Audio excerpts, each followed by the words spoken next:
Hey there, guys. uh, so it's been a couple of weeks. I know a little bit of anticipation for me, especially when I first got up. But now the wait is over. I am now here to do a review video. Something some of you guys have always been one. So I know for a fact some of you guys have been one ever since I first talked about it. But now it's time to review this puppy. But it's not the case. It's what's inside the case. I'm gonna open that up for you.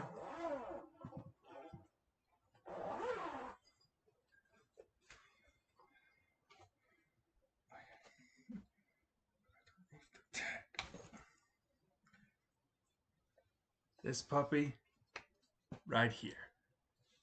And I know what you guys are thinking. Well, Justice, is that a Benelli? Hey, no, this is not a Benelli M4, even though it looks like it, but it's not. What this actually is the Akkar Arms Churchill 612, which of course is a pump action shotgun. And now I've never shot it yet, but I plan to. I just, you know, just just gotta wait for it. But for now, let me go ahead and give you a little bit of some of the details about it. So again, this is the Akkar Arms Churchill 612. This, of course, is a pump-action shotgun,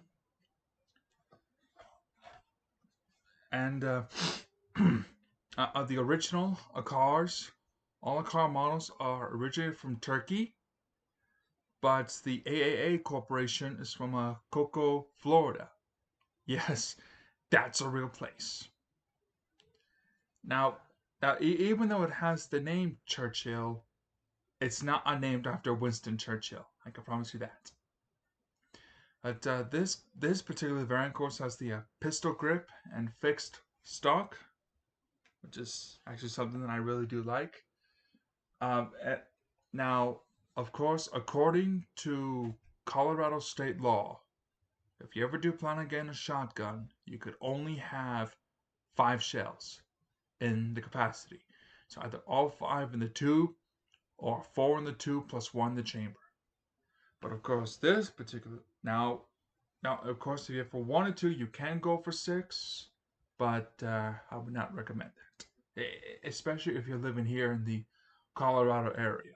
I'm not really sure what the gun laws are like in the other states, like in Arizona or Montana, New York, California.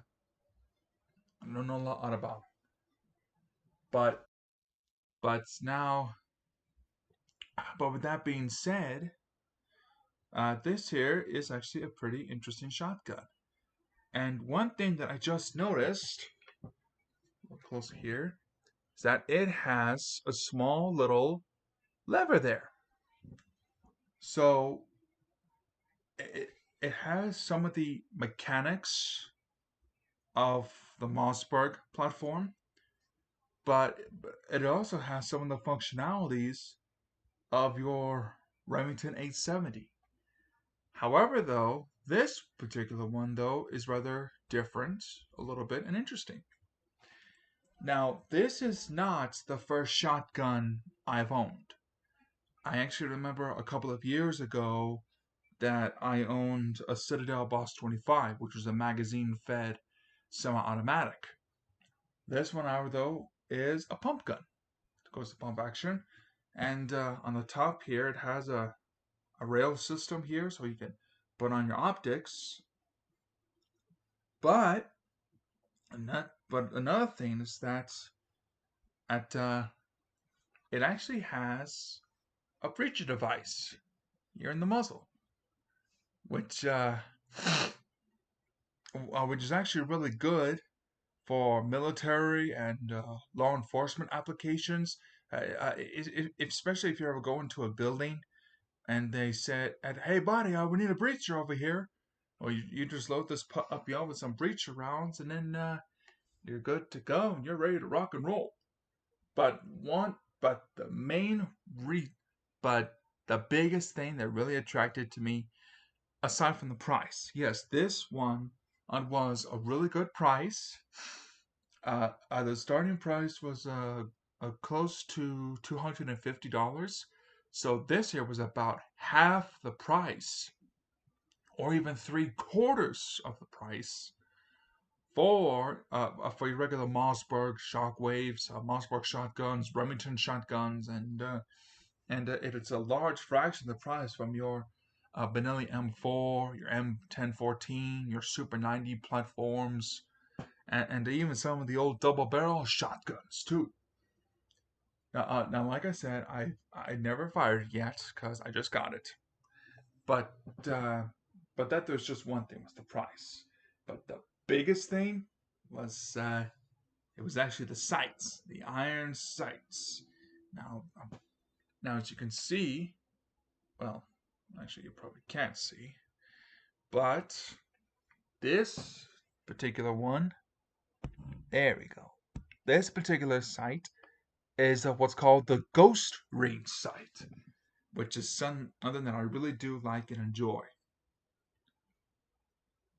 And let me tell you something. Now, some shotguns, of course, does have that option to adjust your sights if you ever need to.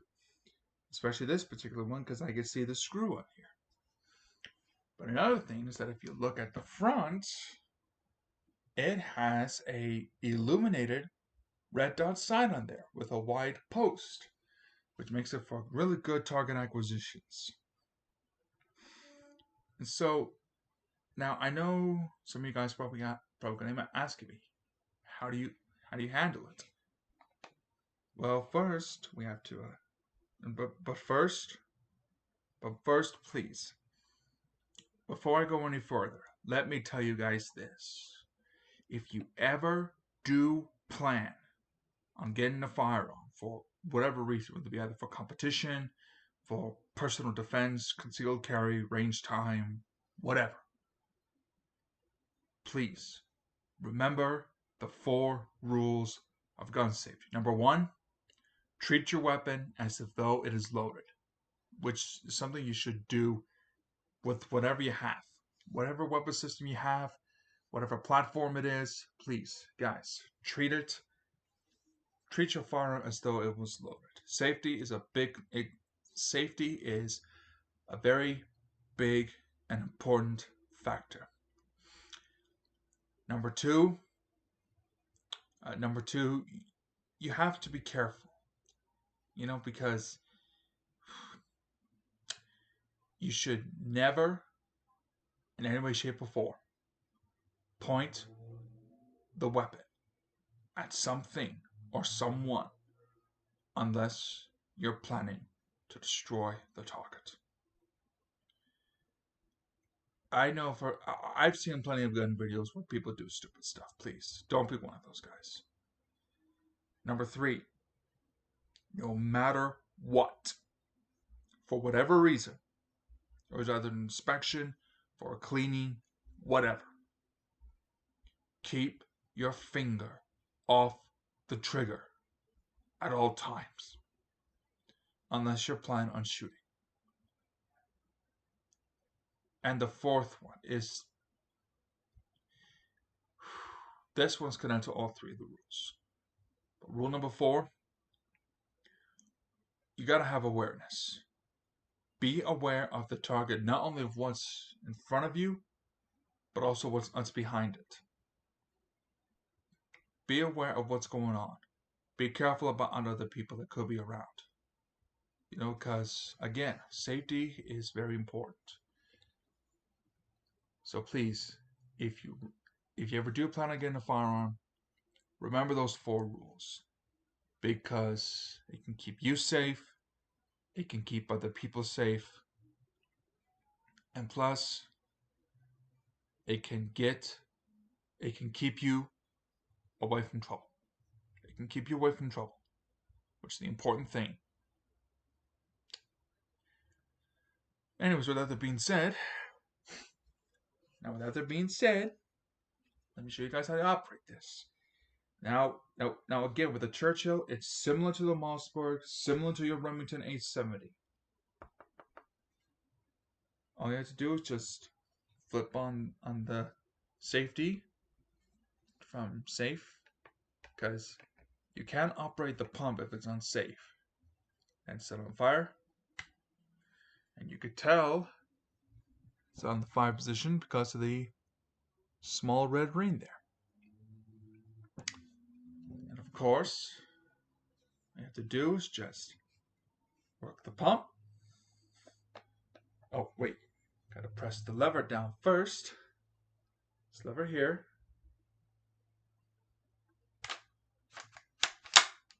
And there you go. Again, it's very similar to the Mossberg, similar to the Remington 870. So if you shot a Mossberg or a Remington 870 platform shotgun, the Churchill is no different. In fact, I've actually seen some of the reviews and some of the videos, some of the images, of course, and I've seen and heard that some of the people actually thinks that this is similar to the CZ model shotguns, which I mean, which I think could be true, but I'm not 100% sure yet because I've never handled a CZ shotgun before. But yeah, so yeah, you can just load around on here, load all 4 in the tube, or load all 5 in the tube, rack up that pump, and boom, you're all prepped up, set up, and ready to go. But just remember, but please, just remember to treat your weapons and yourself with respect. Treat others like your weapon, with respect, the amount of respect and concern for safety. Safety is a really big issue today because of everything that's been going on, because of idiots. But so if I could give out any parting advice in this video, it's this. Please, before you even think about getting a firearm, do some research, do some studying, do a little bit of homework about what particular weapon you want, how reliable it is, do some basic information for it, and of course, and get some familiarity. How do you get familiarity? By spending time with it, going on to your local gun range, and just have a little bit of fun, get some comfortable, get some advice, and please, guys, please be safe when handling a firearm. Treat it well, treat it with respect, and make sure that you are aware of the people that's around you. Be aware, because if you don't, it's going to get you in a lot of trouble, and I don't want that for anybody. I really don't. I don't want anybody getting in trouble with anybody, especially with the police. So please, be smart. Be smart. Handle it with care.